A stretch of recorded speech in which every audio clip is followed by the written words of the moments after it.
Sì. Želi. Živio.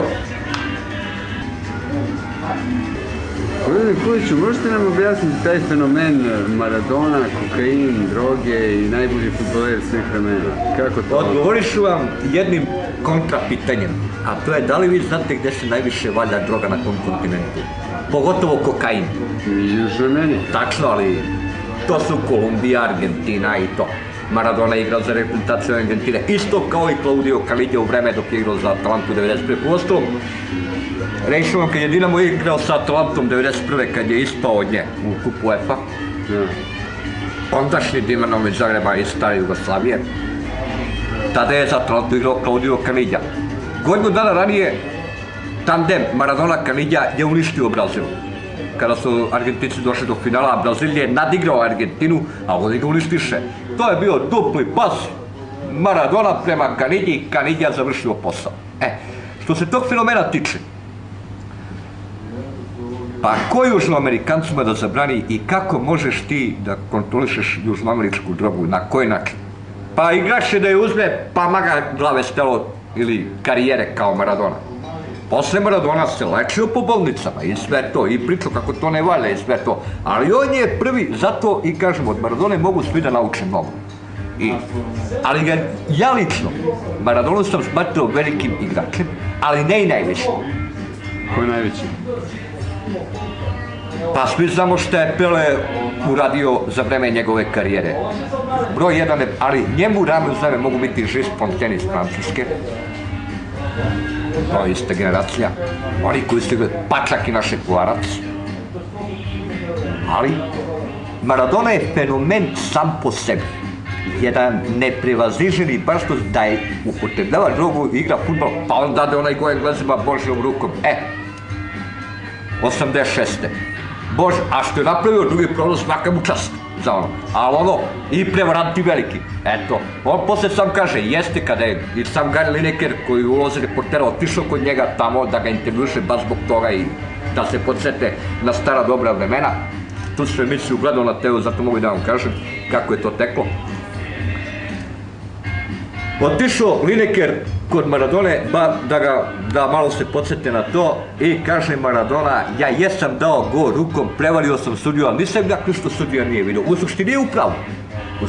On se poslušao u skoku rukom, Božja ruka, pod znacima navoda mislim, jeste Božja ruka što niko nije vidio. A u stvari, ceo stadion je vidio sem sudije.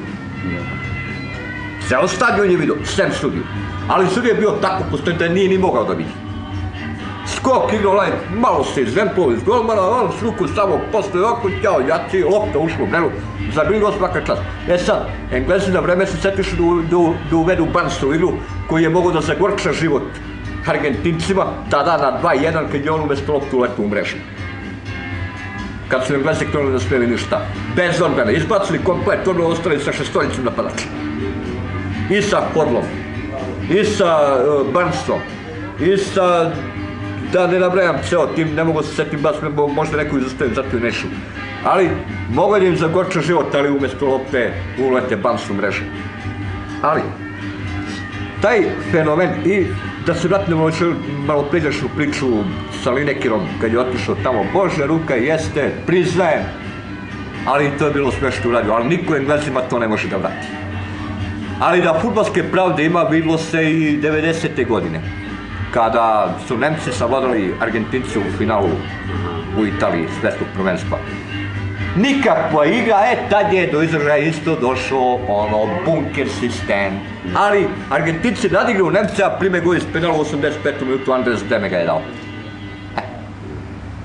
Šta sam čuo da engleske kladionice nisu isplaćivale pobedu Argentine tada, kad je Maradona dao gol rukom, nego... Izvinite, ali tada nije bilo kladionica. Kako ne? Ne, možda tamo u Engleskoj možda da, ali kod nas tada... Ne, u Engleskoj. Može biti. Da su isplaćivale rezultat na 1-1, da je to kao bio... Može biti, jer kladionice, pogotovo taj William Hill, oni rade neke čudne igre, ne da ovo, ali kod njih ono što kažu, to je zakon. Zato se smatra najjačom kladionicom na svetu, William Hill. Oni što kažu, ako se tako isplati, pa ako procene da je neki meč namešten, a ti tipuješ na ovo, on ti isplati kao da se pogodi. To je pošteno. To je poštena igra. Da, to sam čuo baš, ne znam da li je tačno za to. Čuo sam i ja za to, ali sklon sam da povjerujem da je tačno. Ja materijalnih dokaza za takvu tvrdnju nemam, kao što je nema niko od nas ovdje. Jer nismo u situaciji da vidimo šta se događa tamo, mi igramo kladionice ovdje, sada. Ali u to vreme, mogu samo da se uličeš na ono preputne sportske prognoze, tako da... Što se toga tiče, oni tako i rade.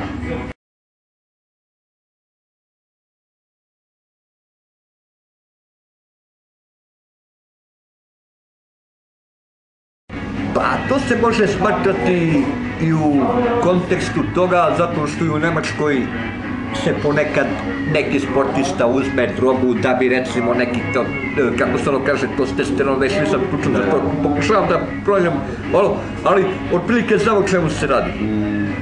Pa i u pravu je 99%. Za onaj jedan... Da, ali zato Maradonu mogu... Ako neko hoće da se odvikne od droge, neki sportista neka pita Maradonu za savjeti. On to najbolje, da. On se odvikao. Odvikao se, ide po bolnicu ovamo, ali nije to više to. Jednom narkoman, uvijek narkoman. Jednom šahista, uvijek šahista. Jednom kladioničar, uvijek kladioničar, da. Kockar. Da.